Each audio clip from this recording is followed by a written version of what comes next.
और आरएमपीडी क्या हाल है तुम्हारे? चकाचक। सक्सेस सक्सेस पार्टी कर रहा साला तुम। कुछ आया क्या है? क्या बोला तू? फिर से बोल। अरे एक बार और बोल। मेन्यू नहीं आया है। ये बात तू मेरे से कर रहा, रविजीत से कर जाके। वो बताएगा तेरे को। हाँ, उसके 50 में से 100 नंबर आए हैं, तू जाके पूछ उससे। चले आगे।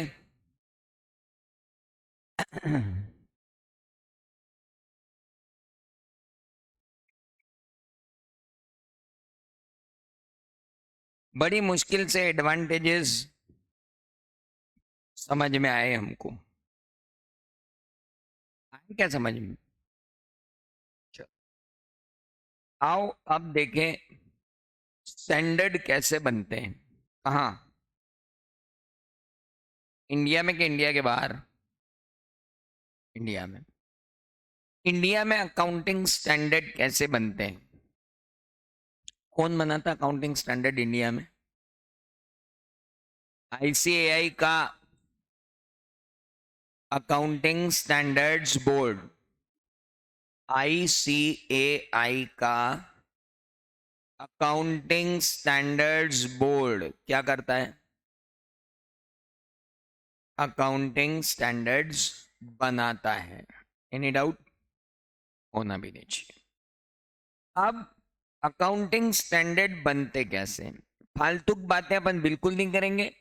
इतना ही पढ़ेंगे और इतने बदतमीज हैं कि इसको लिखेंगे भी नहीं, क्योंकि ये कोई पूछने लायक प्रश्नों में से नहीं आता है कि अकाउंटिंग स्टैंडर्ड कैसे बनाए जाते हैं।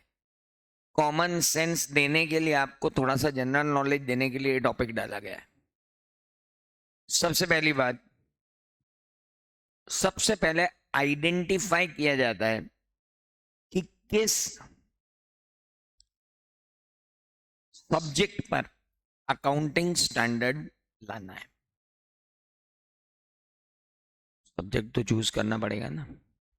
अपने पास अभी 29 अकाउंटिंग स्टैंडर्ड्स हैं, अलग अलग सब्जेक्ट पर। ऐसे मत देखो सभी पढ़ने हैं अपने को, पूरे ही। एक भी ऐसा नहीं है कि भैया अभी नहीं, हम फाइनल में पढ़ेंगे ना। सारे फाइनल में पढ़ेंगे, इनके बाप इंडेस। बाइफरकेशन है पूरा। अकाउंटिंग स्टैंडर्ड सारे पढ़ा दो इधर, इंडेस सारे पढ़ाएंगे उधर। जिसने छोड़े इधर, उसे वहां आना ही नहीं चाहिए। क्योंकि अकाउंटिंग स्टैंडर्ड्स अगर आपने ढंग से नहीं पढ़े तो इंड एस तो आप भूल ही जाओ। क्योंकि वो इंड एस का पूरा बेस जो है वो क्या है? एस। जितने अच्छे से आप यहां समझ लोगे, उधर केक वॉक। और नहीं समझोगे तो वह दोनों ही वहां पहुंच ही नहीं पाएंगे। वहां जाने का सवाल ही पैदा नहीं होता। आइए, तो अकाउंटिंग स्टैंडर्ड बनाते कैसे हैं? तो सर, अकाउंटिंग स्टैंडर्ड बनाने के लिए एक होता है, आइडेंटिफाई करते हो आप सबसे पहले area. You have to identify an area. आपको एरिया आइडेंटिफाई करना होगा, पहली बात। क्या एरिया? मान लो किसी ने कहा, मान लो कल से इनकम टैक्स ने, जीएसटी ने, सब ने, और जितने भी लॉज हैं उन सब ने कह दिया कि साहब crypto currency is a valid currency in India. तो क्रिप्टो ट्रांजेक्शन चालू हो जाएंगे। No, crypto transactions are altogether different than other transactions. Then there will be urgent need of having accounting standards for that. तो in that case फिर select किया जाएगा कि भाई क्रिप्टो अकाउंटिंग कैसे करनी है, उसके लिए एरिया आइडेंटिफाई करो। Got it? सर वो second point of government company बता दीजिए। क्या? गवर्नमेंट कंपनी की सब्सिडरी कंपनी गवर्नमेंट कंपनी होती है, यही सेकंड पॉइंट है गवर्नमेंट कंपनी का, और क्या अच्छी है? पहला पॉइंट चाहिए।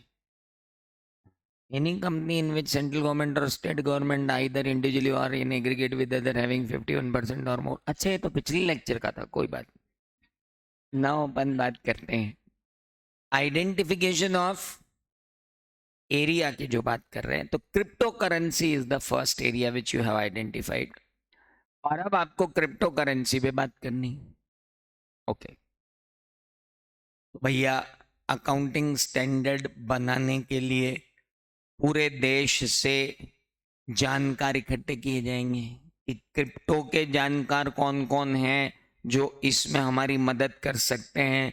उनका बनाया जाएगा एक स्टडी ग्रुप जिसमें अकाउंटिंग स्टैंडर्ड बोर्ड के भी मेंबर होंगे और स्पेशल इनवाइटीज भी होंगे, है ना। फिर स्टडी ग्रुप अलग अलग बनेंगे, जैसे सेंट्रल इंडिया में एक स्टडी ग्रुप बना दिया, एक साउथ इंडिया में बना दिया, एक महाराष्ट्र में बना दिया। ऐसे स्टडी ग्रुप अलग अलग बनेंगे, उसमें मेंबर्स होंगे और वो मेंबर स्टडी करेंगे पूरे वर्ल्ड में क्रिप्टो की अकाउंटिंग कैसे होती है। क्योंकि जहां जहां क्रिप्टो क्या है, लीगल है, वहां वहां तो अकाउंटिंग हो ही रही है। तो हम सारी जगहों पर क्रिप्टो कैसे अकाउंट फॉर होता है वो देखेंगे। उसके बाद इंडियन कंटेक्स्ट में क्रिप्टो और क्रिप्टो के प्लेटफॉर्म किस तरीके से काम करते हैं और किस रेगुलेशन से काम करते हैं, उसके हिसाब से हम फ्रेम करेंगे इंडिया में। हम इंडिया का अकाउंटिंग स्टैंडर्ड का एक मसौदा तैयार करेंगे, एक ड्राफ्ट तैयार करेंगे। ये ड्राफ्ट तैयार करके हम पहले देंगे अकाउंटिंग स्टैंडर्ड बोर्ड के मेंबर्स को। अकाउंटिंग स्टैंडर्ड बोर्ड के मेंबर्स एक बार चर्निंग करेंगे, एक बार देखेंगे उसको कि यार वो चीजें सही हैं या नहीं है। अगर उनको कोई करेक्शन करवाना हुआ तो करेक्शन करवाएंगे, नहीं तो वो ड्राफ्ट बनाकर सर्कुलेट कर देंगे कुछ स्पेसिफिक बॉडीज को। आरबीआई को भेज देंगे, C&AG को भेज देंगे। ओह आरबीआई तो समझते होंगे, बढ़िया। C&AG comptroller and auditor general of India, जो गवर्नमेंट कंपनीज के ऑडिट के लिए जिम्मेदार होते हैं, अकाउंटिंग के लिए जिम्मेदार होते हैं। सेबी को भेज देंगे, security exchange board of India को। सीबी आपके जीएसटी काउंसिल को भेज देंगे, सीबीडीटी को भेज देंगे। तो ऐसे गणमान्य लोगों को भेजेंगे कि भाई क्रिप्टो अकाउंटिंग ये हो रही है, अब आपका कोई व्यू इस पे बनता है तो दे दो। फिर उन लोगों से व्यूज लिए जाएंगे। व्यूज लेने के बाद, ये तो था ड्राफ्ट, अब तैयार होगा एक्सपोजर ड्राफ्ट। उनके व्यूज लेने के बाद जो हम बनाएंगे वो क्या कहलाएगा, ईडी एक्सपोजर ड्राफ्ट।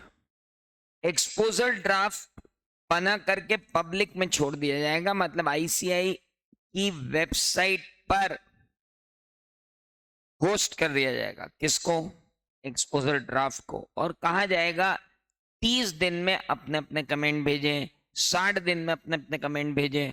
पूरे इंडिया से कोई भी उस अकाउंटिंग स्टैंडर्ड को पढ़ के उस पर अपने कमेंट भेज सकता है। डेमोक्रेटिक प्रोसेस है, ऐसा नहीं है कि ये अकाउंटिंग स्टैंडर्ड। पहले समस्या सुनी, स्टडी ग्रुप बनाया, उसने एक ड्राफ्ट तैयार किया, उसने वो ड्राफ्ट अकाउंटिंग स्टैंडर्ड बोर्ड के सदस्यों को दिया, सदस्यों ने उसमें कोई कटछांट की, फिर एक ड्राफ्ट तैयार करके किनको भेज दिया, क्लोज ग्रुप्स को। क्लोज ग्रुप्स मतलब जिन लोगों को इस अकाउंटिंग स्टैंडर्ड के आने से बहुत फर्क पड़ेगा। फिक्की को भेज दो, फेडरेशन ऑफ इंडस्ट्रीज को, एशोकेम को भेज दो। You have so many study groups, उनको भेज दो, they will research on it.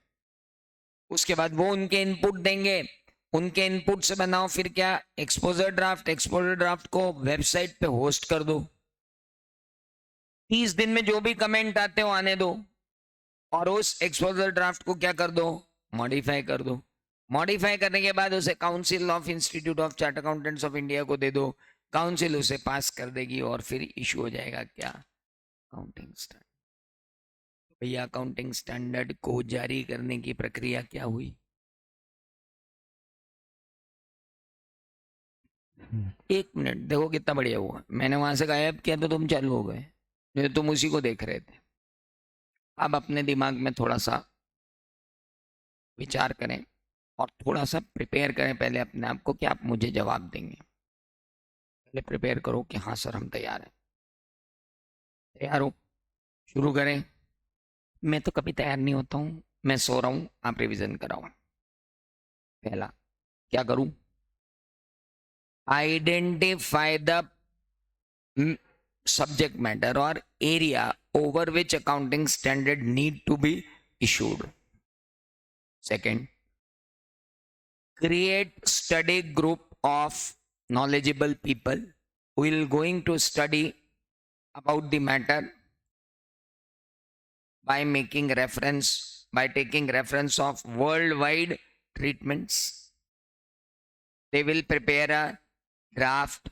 They will hand over the draft to accounting standard board people who will going to edit it if they need, and they will send this draft to certain close group or certain persons, certain authorities, जैसे MCA को भेजेंगे, नफरा को भेजेंगे, सेबी को भेजेंगे, RBI को भेजेंगे, सीबीडीटी को भेजेंगे, जीएसटी काउंसिल को भेजेंगे, इनको सबको, सीएनडीजी को भेजेंगे, इनको सबको भेजेंगे।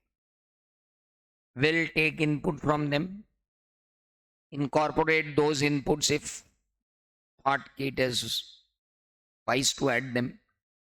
Then they will prepare an exposure draft. That exposure draft will be hosted on website and it will be in public domain for the comment for within 30 days or 60 days, whatever the stipulated time be. And after that, those comments will be incorporated if thought fit.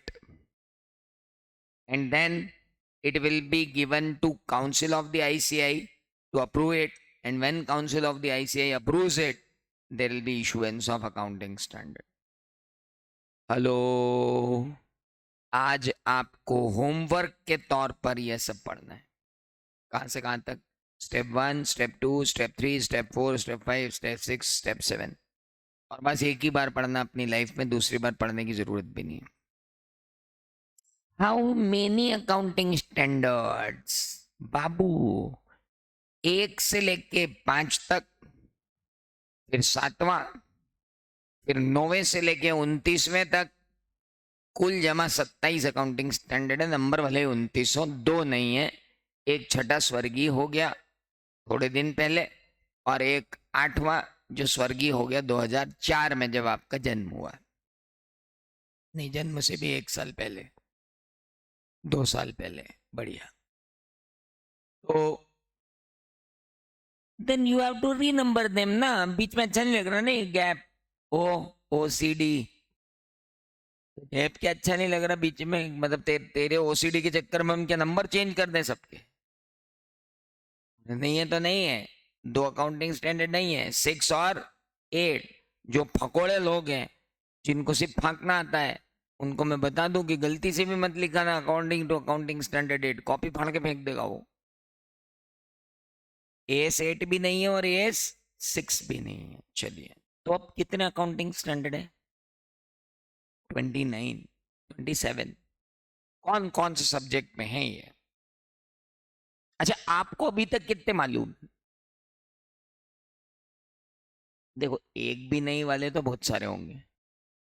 मैं बहुत सारों की तो बातें ही नहीं करता हूँ ना यहाँ पे, ये कोई बहुत सारों का कोर्स तो है नहीं CA। पर मैं ये बोल रहा हूँ कि आपके नॉलेज में कभी कोई नाम सुना तो मेरे को वो याद नहीं कराना पड़ेगा। AS2 सुना है क्या? फाउंडेशन में था, वैल्यूएशन ऑफ इन्वेंट्री, मतलब वही फीफो वेटेड एवरेज के उसमें रेफरेंस आया था। एक 14 का अमलगमेशन का रेफरेंस आता रहा अपने को कभी कभी, कहीं कहीं नहीं आया। एक 3 का रेफरेंस आता रहा कैश फ्लो का, कहीं कहीं। वो भी मैं ही बता रहा हूँ किस किस के रेफरेंस आते रहे, तुम्हें तो कोई याद है नहीं। अब याद आ रहा, हाँ था।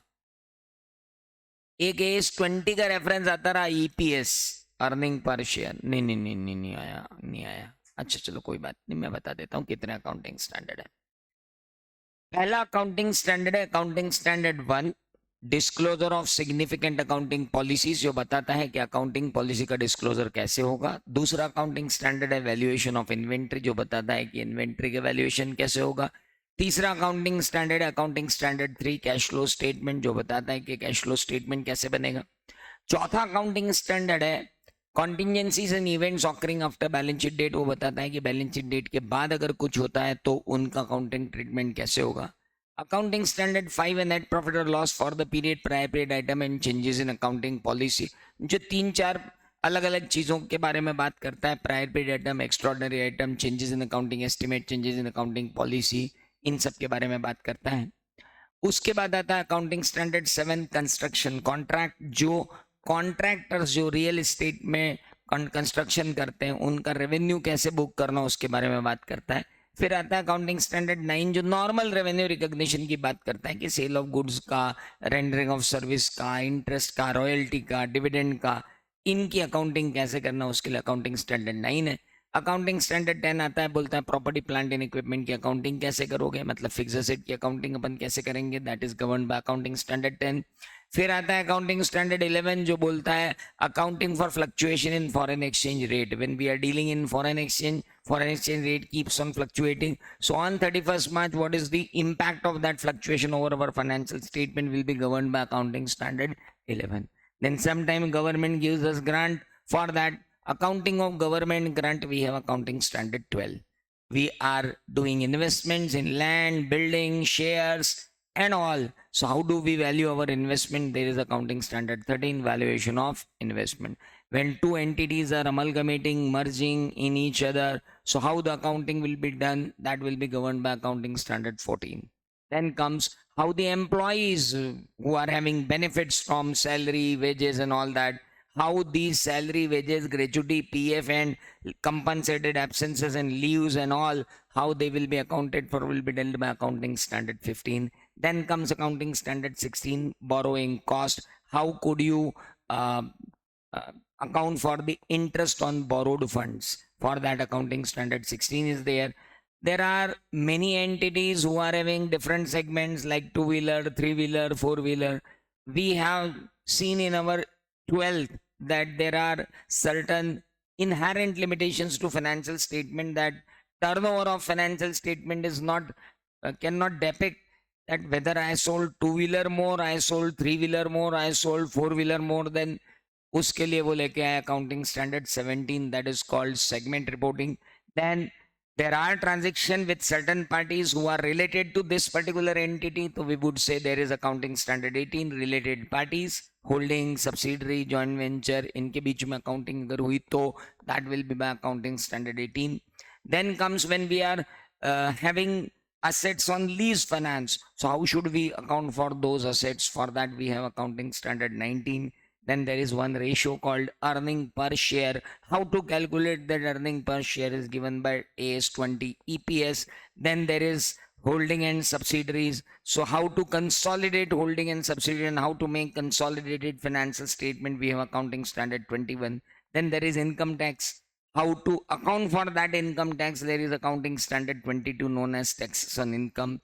Then comes we may have investment in associate, how to consolidate that associate into the whole into the investor company, there is accounting standard 23, accounting for interest in associate. Then comes accounting standard 24, sometime it happens that we may discontinue certain operations, so how to present those discontinued operation in our financial statement, we have accounting standard 24.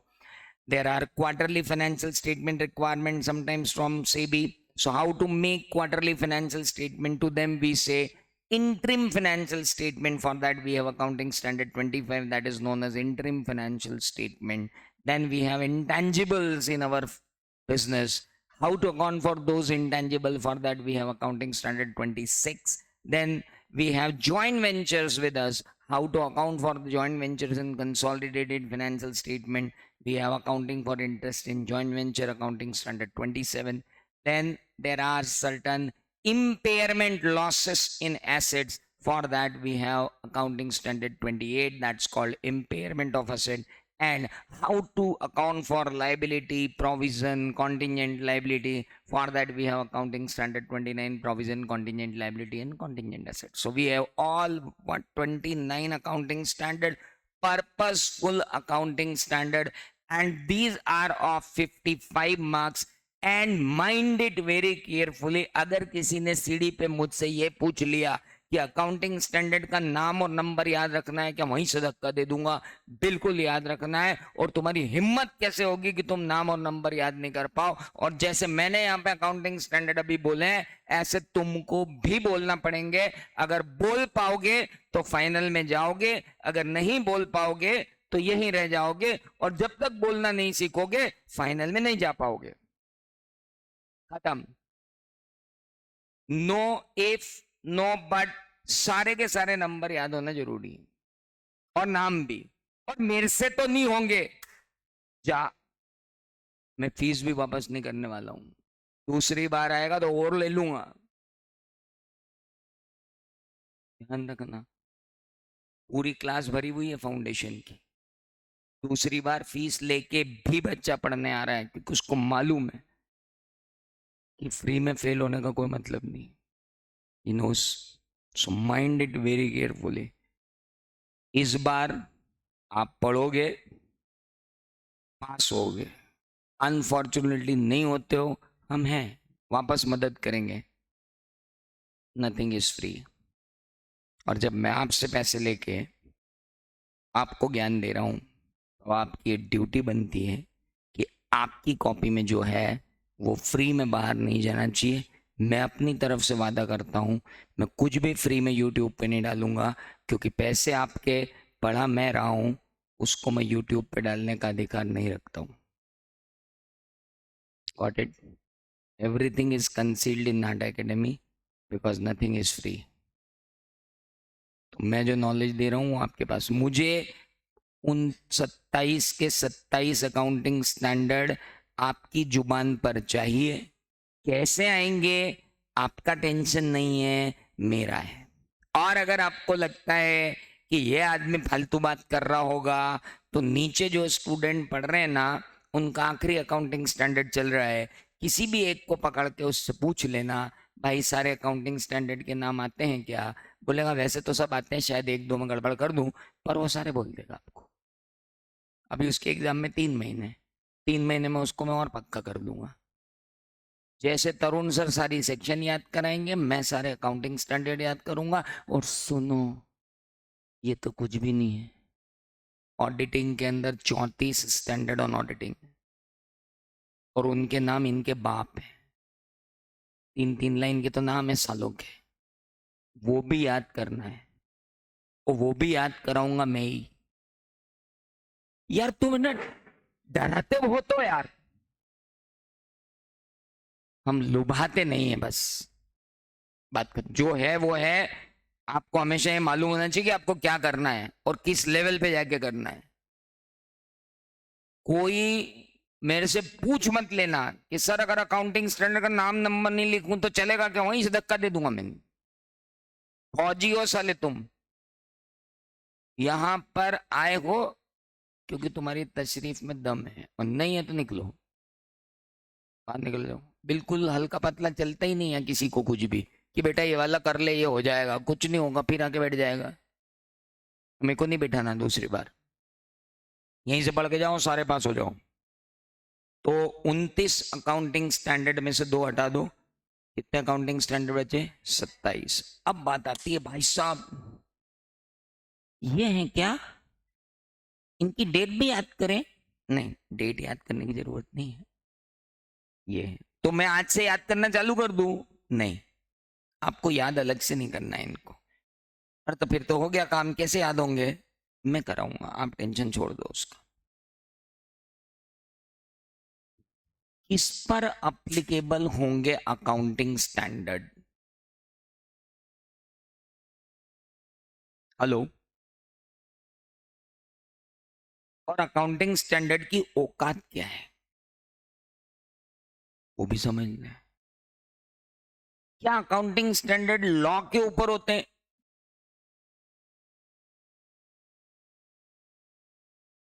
Law भी तो नहीं मालूम है हमको कि law की औकात क्या है। अबे लॉ संविधान है, लॉ के ऊपर कोई अकाउंटिंग स्टैंडर्ड नहीं होते। अगर अकाउंटिंग स्टैंडर्ड और लॉ में कोई कंफ्लिक्ट आ जाए तो किसकी सुनी जाएगी? लॉ की। किसकी नहीं सुनी जाएगी? और अगर लॉ में कुछ नहीं कहा गया है तो सिर्फ किसकी सुनी जाएगी? ओके, तो क्या अकाउंटिंग स्टैंडर्ड को लॉ ने रिकॉग्निशन दिया है? हाँ, कंपनीज एक्ट ने दिया है, और एलएलपी एक्ट ने भी दिया है, और बैंकिंग रेगुलेशन एक्ट में भी दिया है, और insurance regulatory development authority act और इंश्योरेंस एक्ट 1938 ने भी दिया है, और सेबी ने भी दिया है। पार्टनरशिप ने दिया है क्या? पार्टनरशिप ने अकाउंटिंग को प्रेफरेंस नहीं दिया, अकाउंटिंग स्टैंडर्ड को कहां से देगी? पर अब हमने दूसरी तरफ से अकाउंटिंग स्टैंडर्ड लगा लिए। हमारा मेंबर, हमारा मेंबर मतलब हम कौन? आईसीआई। आईसीआई का मेंबर, आईसीआई का मेंबर मतलब चार्टर्ड अकाउंटेंट। सर आईसीआई का मेंबर कैसे बनते हैं? सीए1 के। अच्छा, कोई ऐसा एनआरआई कोटे से पीछे से कोई एंट्री वेंट्री नहीं होती। अरे यार चंदे में डॉक्टर बन जाते हैं यार, चंदे में सीए बनवा दो यार भैया। नहीं हो पाएगा, चंदे में नहीं होता हमारे कोई काम। पेड सीट्स नहीं बनना, तो यही पूरी प्रोसेस, यही रायते में से निकलना पड़ेगा। ठीक है, तो जो मेंबर होते हैं वो जब बैलेंस शीट का ऑडिट करते हैं, ऑडिट बताया था ना कल, आपको आश्चर्य हुआ था कि अरे वाह इतने बढ़िया प्रोफेशन में आ गए अपन उसके पीछे पीछे। तो जब आप ऑडिट करोगे तो प्रोप्राइटरशिप कंसर्न हो या पार्टनरशिप कंसर्न हो या सोसाइटी हो या ट्रस्ट हो या एसोसिएशन ऑफ पर्सन हो या बॉडी ऑफ इंडिविजुअल हो, कुछ भी हो, सब पे मैं, मेरी जिम्मेदारी है मेंबर की कि अकाउंटिंग स्टैंडर्ड लगे कि नहीं लगे। अगर नहीं लगे तो मैं बोलूँगा कि financial statements are not giving true and fair view, तो बाबू नहीं फॉलो करके कहाँ जाएगा? तो किसी ने कहा कि भाई साहब एक बात तो बताओ, अकाउंटिंग स्टैंडर्ड लगाना क्या सबको जरूरी है? मैं अभी लिखवाऊंगा आपको कि अकाउंटिंग स्टैंडर्ड लगाना सबको जरूरी है। सब कौन? Proprietorship, partnership, public limited company, section 8 company, government company, dormant company, जितनी 19 टाइप की कंपनी पड़ी थी अपन ने फाउंडेशन में, सब मैंने नहीं पढ़ी थी। कोई बात, फिर भी तो यहाँ है। चले आगे, नेक्स्ट। भगवान साथ में भाई, तेरे का टेंशन ले रहा नाउ। तो ये जितने भी हैं इन सब पे अकाउंटिंग स्टैंड लगते हैं। एक एक्सेप्शन है जिस पे नहीं लगता, बाद में बताऊंगा, पर यहां तो ये बोले थे कि ये क्या है, ठीक है।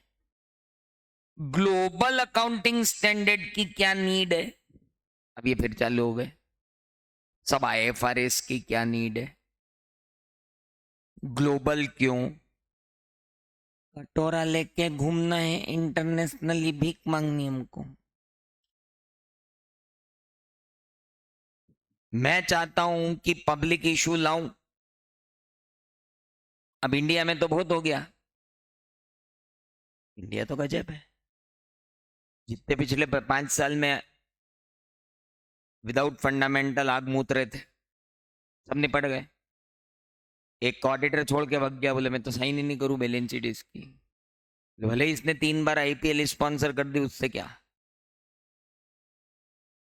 एक को भी बोल दिया कि ये तुम्हारा बंद करो ऑपरेशन, तो तुम सब में खलबली मच गई कि हमारे किस किस के अकाउंट में कितने कितने पड़े हैं, इधर उधर दे दें। बाकी भी पीछे पीछे हैं, अभी और देखते हैं। जितने बबल्स थे सब खत्म हो गए। क्यों? Because they are beating the fundamental accounting. Accounting ही नहीं कर रहे हैं ना ढंग से, निपट गए सब। अब इंडियन मार्केट में इस तरीके के स्टार्टअप्स को इन लोगों ने ऐसा एग्जाम्पल सेट कर दिया है कि इन्वेस्टर मिलेंगे ही नहीं। तुम जोमेटो ले लो, तुम पेटीएम ले लो, या तुम बाईजूस ले लो, बाईजूस तो छोड़ो, आईआरसीटीसी ले लो, एलआईसी ले लो। एलआईसी और आईआरसीटीसी तो बहुत अच्छे हैं because they have backed up assets. What about these? Zomato service provider है, पेटीएम सर्विस प्रोवाइडर है, and they are expanding their basis, so they are in trouble.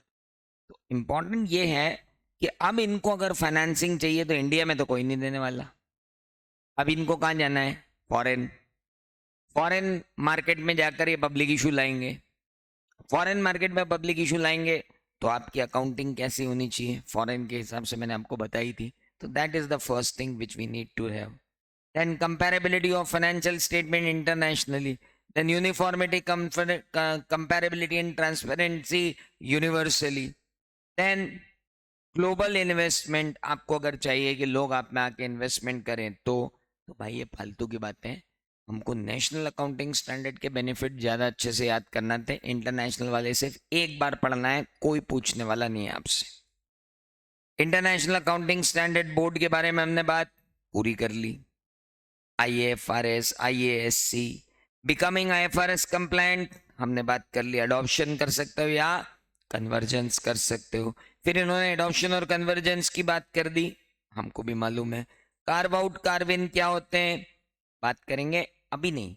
अभी एक बार पूरा अपन अकाउंटिंग स्टैंडर्ड पढ़ लें, क्योंकि अभी आप इन चीज़ों के लिए तैयार ही नहीं हो, क्योंकि ये चीज़ें आपको तब समझ में आएंगी जब मैं अकाउंटिंग स्टैंडर्ड डिटेल में पढ़ाऊंगा। ये इनके अंदर जो चीज़ें लिखी हुई हैं समझ में ही नहीं आएंगी। Convergence of IFRS in India, वो मैंने आपको पढ़ा दिया कि कन्वर्जेंस कैसे होगा।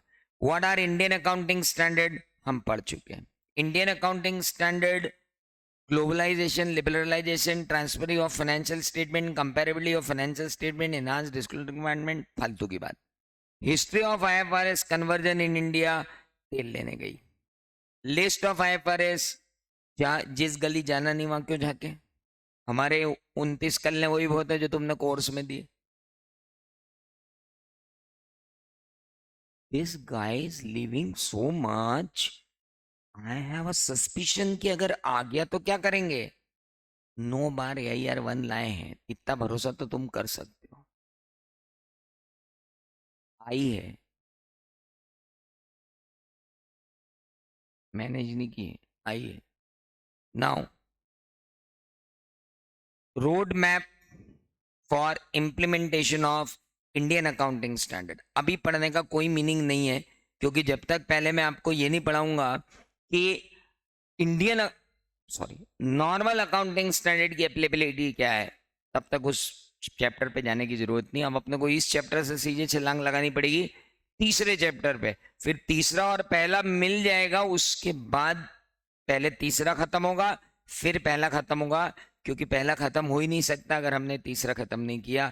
लेकिन इस बीच आपके सामने है मैंने जो पढ़ाया उसका टेस्ट, इज्जत रख लेना। बता दो जल्दी से।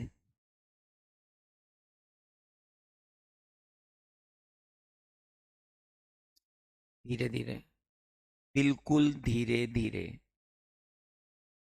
Accounting standard for non corporate entity. Non corporate मतलब कंपनी के अलावा। नॉन कॉरपोरेट एंटिटी पर अकाउंटिंग स्टैंडर्ड कौन इशू करता है? Central government, state government, ICAI, MCA। देखो अभी आप बोल रहे हो ICAI, पर क्या ये भी बोल रहा है ICAI? चलो ठीक है, मैंने तो दूसरे का भी देख लिया सर, अब आप बोलो। ये सब टुच्चा है यार, लुच्चा है यार, क्या है ये बचपना। मैच्योरिटी लाओ थोड़ी सी। Accounting standard harmonise accounting policy and eliminate non comparability of financial statement. Non comparability को क्या करते हैं और हार्मोनाइज करते हैं किसको? इंप्रूव करते हैं क्या? ए और बी होना चाहिए, ए एंड बी होना चाहिए, A and B. And manipulate, ये तो बहुत ही गंदा है, मतलब ये तो बहुत ही गंदा है यार। डी तो कौन सा आंसर सही है? और अगर मान लो यहां लिख देता ए और बी, तो एक बार तो अपन गच्चा खाते कि ए लिखूं कि बी लिखूं कि ए या बी लिखूं। ए और बी भी लिखा है तो भी कौन सही है? हेलो, क्योंकि ए सही है बी सही है इसलिए सी सही है। हेलो, ये आदमी कंफ्यूज कर रहा है कि पढ़ा रहा है? ए सही है बी सही है इसलिए सी सही है। तू देख ले भाई, it is essential to standardize the accounting principle and policy in order to ensure transparency, how, comparability, how, consistency। तो भाई अब मैं उधर आंसर नहीं देखूंगा, तुम अगला देख लोगे नहीं। चले आगे। Which committee is responsible for approval of accounting standards and their modification for the purpose of applicability in company? नफरा के एमसीए? एक मिनट, एक होता है एमसीए, एमसीए की कमेटी है कौन? एमसीए कमेटी नहीं है ना, यूं तो तुम फिर छुट्टे हो जाओगे। अरे बोला सर एमसीए नफरा तो एमसीए में, तो मैं बोलूंगा एमसीए तो सेंट्रल गवर्नमेंट में।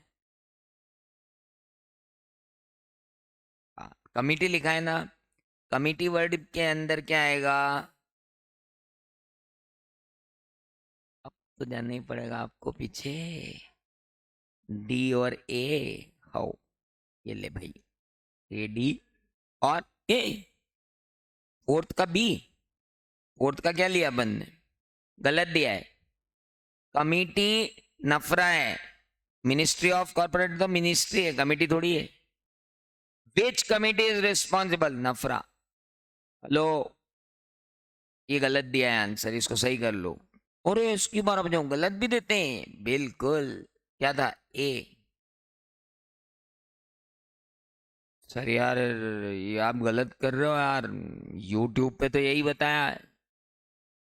चलें आगे। Global standard facilitates cross border flow of money, how, comparability, how, uniform, how. बिना पढ़े जवाब दे रहे हो यार, तुम इतने होशियार हो गए, मैंने तो छुड़वा दिया था। समझ में आ गया कि किसकी कितनी औकात है टॉपिक की? बिना पढ़े भी सही कर रहे हो आप उसको। चलें आगे। बताओ भैया।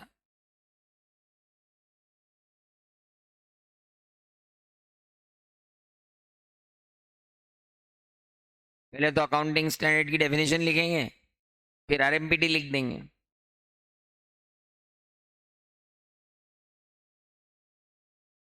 अरे क्या लिखना चाहते हो? Advantages of setting accounting standard, वही चार जो जमाने के लिए तीन है।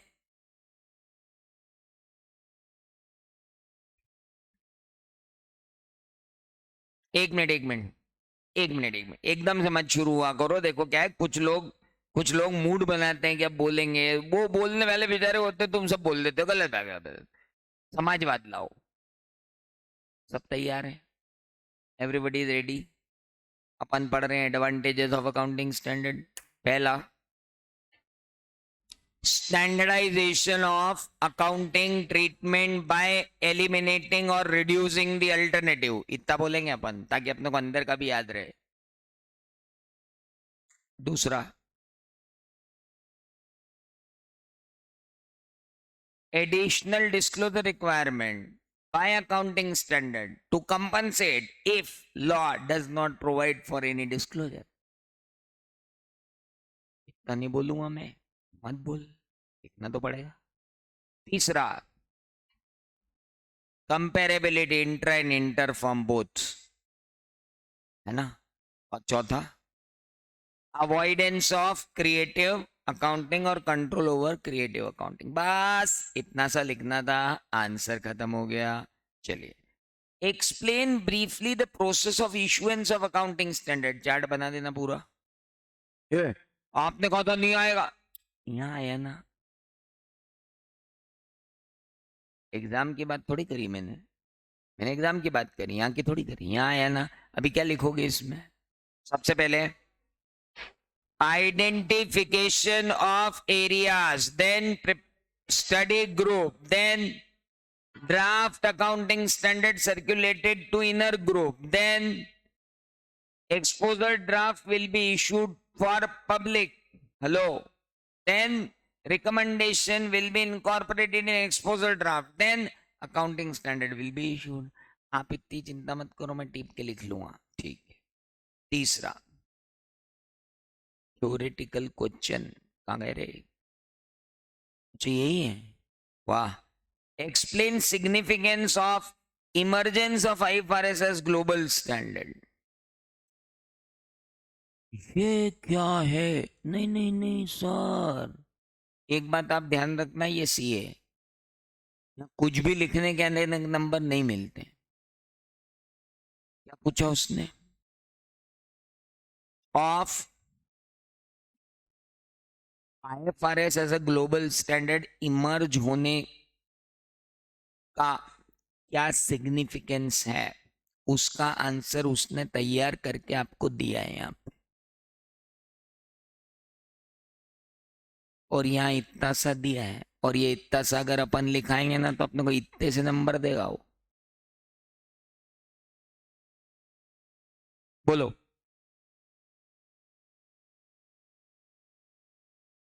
कौन सा?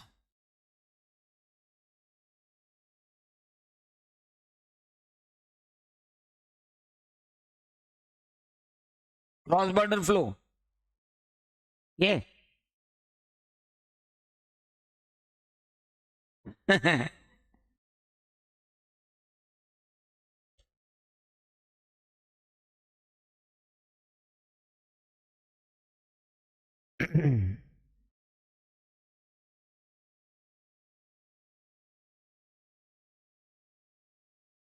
क्या बोलूं मैं इसका अर्थ क्या निकालूं?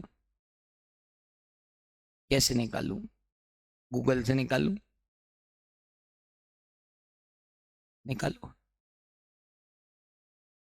गूगल करो। अरे गूगल गाली थोड़ी बकेगा, बोले इतनी अच्छी चीज क्यों देख रहे हो? करो ना, मिलेगा आपको उसका वर्ड का मीनिंग भी मिलेगा। कई लोग दीपक सरसरी के होते हैं, जार्गन्स एंड जगलरीज यूज करते हैं। क्या होता है? तो अपन इसको काट के क्या लिखेंगे?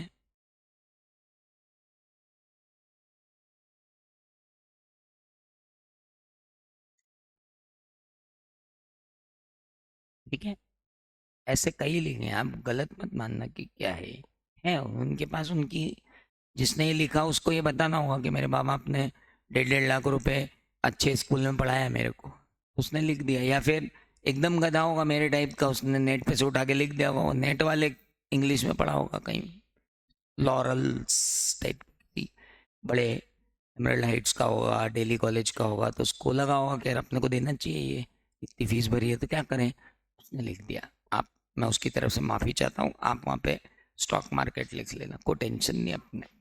चलिए नाउ, अभी रुको, ये तो कोई आंसर ही नहीं है, इस पे तो ढेले के नंबर नहीं देगा वो। ऐसा कैसे हो सकता है? ये कोई तरीका नहीं होता। इंस्टीट्यूट ने लिख के they have to, they are not. यही तो, ये मैं दूंगा आपको आंसर, ये मेरा होमवर्क है। हाँ ठीक है, बहुत बढ़िया सर। एक और अगला वाला भी आप अपने आप को ही दे लो। What do you mean by carve outs and carve ins? ये मैं समझा चुका हूं, दूंगा मैं। लेकिन ये पूरे क्वेश्चन के आंसर्स मेरी तरफ से स्टैंडर्डाइज आंसर्स आपको आएंगे, यहां भी ऑडिट में भी, सब दूर। क्योंकि इनके आंसर्स पे तो एग्जाम में कोई मार्क्स देने वाले ही नहीं है। ऐसा कैसे हो सकता है यार? इस आदमी को ये तो बताओ कि आईसीएआई अपने ही मॉड्यूल के आंसर पे नंबर क्यों नहीं देगा यार? क्योंकि ये बोर्ड ऑफ स्टडीज है। तो एग्जाम कौन ले रहा है? एग्जामिनेशन कमेटी ले रही है। ये दो अलग अलग है, भयंकर इंडिपेंडेंट है।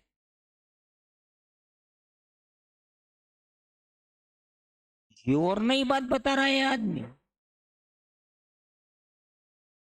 सब जाले क्लियर करना बहुत जरूरी है आदमी के, भाई साहब, नहीं तो बहुत गड़बड़ होती है। ये देखो कमेटी, एक होती है स्टैंडिंग कमेटी। स्टैंडिंग कमेटी में होती है डिसिप्लिनरी, एग्जीक्यूटिव, फाइनेंस और एग्जामिनेशन। ये एग्जामिनेशन कमेटी जो होती है, ये आपके एग्जाम देती है। अच्छा एक बात बताओ, मैं अगर आपको पढ़ाऊं, मैं अगर आपको पढ़ाऊं और मैं ही टेस्ट पेपर बनाऊं, तो मैं तो बायस भी रहूंगा हमेशा कि जो नहीं पढ़ाया पूछो ही मत। तो फिर इंस्टीट्यूट का एक डिपार्टमेंट जो पढ़ा रहा है, उसी को एग्जाम लेने का भी बोल दो। समझ में आया कुछ? Quality of chartered accountant can be monitored through exam, and what qualities to be input in chartered accountant is determined by BOS. BOS is making you educate so that you can give exam. We are just guiding you how that BOS knowledge shall be consolidated within you, so that you will be able to, तुम पास होगे तो board of studies भी पास होगा और मैं भी पास होऊंगा। 3 लोगों की एग्जाम है, बोर्ड ऑफ स्टडीज की, आपकी और मेरी। हम 3 मिलके पास होंगे जब आप पास होगे, वो अलग है।